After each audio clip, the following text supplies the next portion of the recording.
Tuz. Lezzetin şalteri. Azı yemeği uyandırır, fazlası susturur. Bugün, adlandırma ve kimyasından, tarih ve ticaret yollarına, sonra da mutfakta doğru kullanıma bakıyoruz. Mutfakta tuz dediğimiz, çoğunlukla sodyum klorürdür. Kaynağa göre adlar değişir. Deniz tuzu, kaya tuzu, göl tuzu, fleurdesel, koşer tuz, bazılarında iyot veya iz mineraller bulunur. Bu, tat profilini ve çözünme davranışını etkiler. Sodyum klorür, kübik kristal örgüye sahiptir. Tanelerin şekli ve boyutu, ağız hissini ve çözünme hızını belirler. İnce taneli sofra tuzu, hızlı çözünür, sos ve hamurda homojenlik sağlar. Pul kristal tuzlar, fleurdesel, maldon ve benzeri kırılgan yapılı, servis tuzu olarak çıtır doku verir. Koşer tuz, büyük ve düzensiz kristaller, et yüzeyinde kontrollü çözünme sağlar. Tuz, korunmuş gıdanın uygarlık başlatan yakıtı.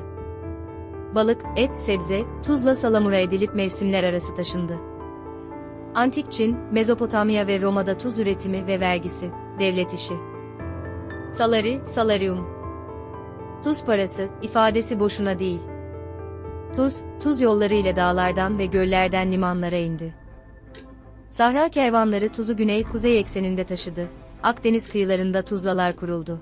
Meksika Guerrero Negro, Avustralya Dampier, Hindistan Run of Kutch, güneş tuzunda mega ölçek. Amerika Birleşik Devletleri Great Salt Lake, Ölü Deniz, yüksek mineralli birineler. Kanada Goderich, Pakistan Kera, İngiltere Winsford, büyük kaya tuzu madenleri. Kalite odaklı servis tuzu dersen, Grande ve Maldon. Hasat nasıl yapılır? Güneşle buharlaştırma. Deniz ya da göl suyu havuzlarda buharlaşır, kristal tuz toplanır. Düşük maliyet, dev hacim. Kaya tuzu madenciliği. Yer altındaki halit damarları kazılır, kırılır, elenir. Yıl boyu istikrarlı üretim. Çözeltim madenciliği ve vakum. Tuzlu su yer üstüne pompalanır, vakumla kristalleştirilir. Çok saf ince tuz. Tuz, doğrudan tat değil, lezzet algısını düzenler, tatlıyı dengeler, acı ve buruk notaları bastırır, aromaları netleştirir. Zamanlama kritiktir. Erken tuz, özellikle et ve sebzede osmoz yoluyla doku ve su tutmayı etkiler.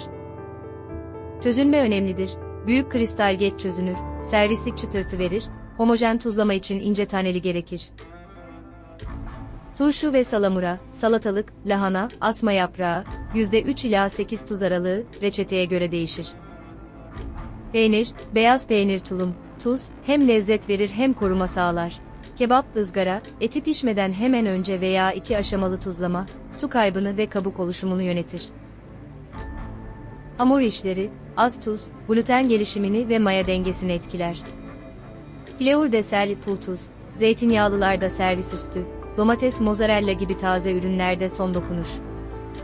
Balık tuzlama, kalın tuz kabuğu içerideki nemi kilitler.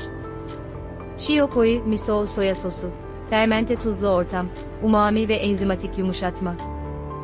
Tuzlu erik, umeboshi asit-tuz dengesiyle güçlü bir eşlikçi.